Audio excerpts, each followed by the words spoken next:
Okay, good morning ma'am. My name is Kidmar Kataswaskin and these are the group 3.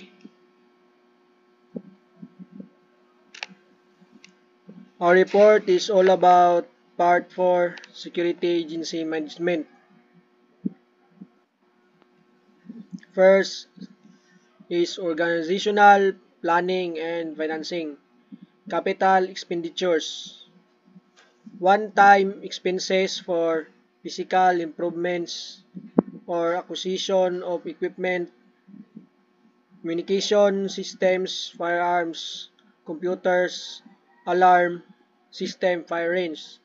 So sa capital expenditures is money ang ilang one-time expenses aron sila makapalit og mga equipment about sa communication systems, firearms, computers, alarm system, fire range aron nga mas seguridad gyud ang ilahang establishments using ani nga mga equipment. So diri nila sabutan ang ilang kapital kung unsa ka dako ang kapital nga ilang i-target aron nga makapalit sila og mga physical equipments.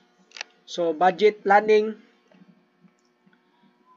requires clarity on task, methods, timelines, and cost.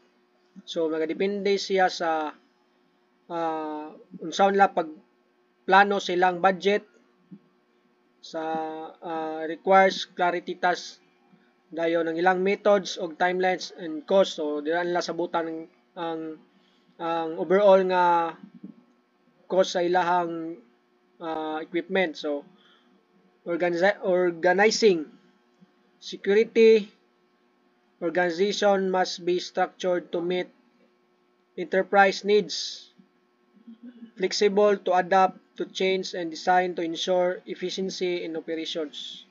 So organization must be structured. Babaw sabad. Must be structured to meet enterprise needs. So sila organization is makita nila dito kung sila mga panginahanglan about sa security and ang ilang operation. So number 2, organizational relationship and authority.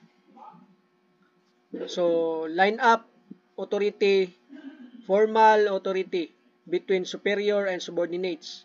So ang line authority is ang formal authority between superior